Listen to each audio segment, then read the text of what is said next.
Ok. Donc, messieurs, dames, Houphouët-Boigny, avant d'être président de la République, il était médecin de profession. Le voici ici, major de sa promotion à l'école de médecine de Dakar au Sénégal en 1925. Et là, ici, Houphouët est entouré des autres élèves ivoiriens dans cette même école de médecine.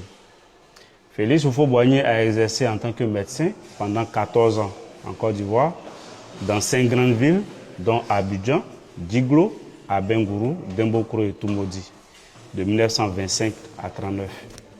Et c'est en 1939 qu'il a mis fin à sa carrière professionnelle de médecin. Et il a entamé sa carrière politique en 1944. D'abord en tant que syndicaliste. Il était à la tête du syndicat agricole africain, qui est devenu après, en 1946, le PDCI-RDA. Et ici, vous avez Houphouët-Boigny au groupe scolaire de Bingerville, devenu aujourd'hui EMPT, École de préparation militaire.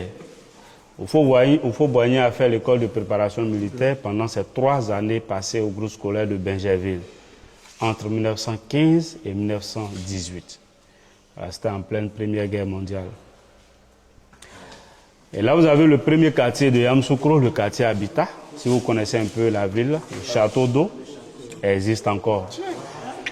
Et le président Houphouët-Boigny a construit ce quartier en 1956 avec ses propres moyens.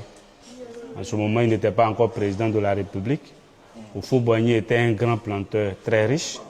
Lui seul, sa recette faisait 10% de la recette nationale. Il avait des plantations qui étaient estimées à des milliers d'hectares. Et c'est là-bas qu'il a fait fortune avant d'accéder à la magistrature suprême.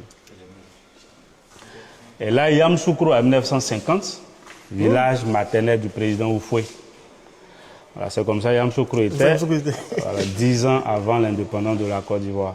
Et c'est dans ce village qu'est né le président Houphouët le 18 octobre 1905. Et dans sa politique, il ne voulait pas que son village maternel disparaisse à cause de l'extension de la ville. Donc, si vous connaissez là où se trouve sa résidence, la grande clôture que vous voyez autour, d'aucuns pensent que c'est à cause de sa seule résidence qu'il a fait cette grande clôture. Mais en réalité, c'est à cause de ce village. Le village que vous voyez là se trouve à l'intérieur de la clôture, seulement qu'il a rasé toutes ces cases et il a construit des maisons modernes pour chaque famille du village. Donc, le village qui porte le nom Yamoussoukro se trouve à l'intérieur. L'espace à l'intérieur de la clôture fait 834 hectares. 22 km de bitume à l'intérieur et 7 km de clôture autour de la résidence. C'est bon? Et là, vous avez son fils Guillaume, 88 ans, banquier de profession. Il vit en France et là, il est avec ses enfants, les petits-enfants du président Houphouët. Guillaume ressemble trait pour trait à son père. Et ici, les enfants d'Houphouët à Villepinte en France en 1947. En ce moment, Houphouët-Boigny était député. Il a siégé au Parlement français en tant que député de 1945 à 1959. Et l'une de ses plus grandes victoires était l'abolition du travail forcé. Par la loi, Houphouët-Boigny adoptée le 11 avril 1946. Houphouët-Boigny a été aussi 6 fois ministre en France, dans 6 différents gouvernements français, entre 1956 et 1959. Il a occupé le poste de ministre de la Santé, puisqu'il était médecin de profession. Là, vous avez les 2 sœurs aînées du président Houphouët, Mami Fetter et Mami Adjoa. Mami Adjoa a décédé en 1986 et Mami Fetter en 1998. Les 2 sœurs aînées du président Houphouët-Boigny n'ont pas eu d'enfants. Et pour immortaliser leur nom, il a construit 2 écoles de jeunes filles d'excellence qui portent leur nom. Lycée Mami Adjoa de Yamoussoukro et Mami Fetter de Bingerville.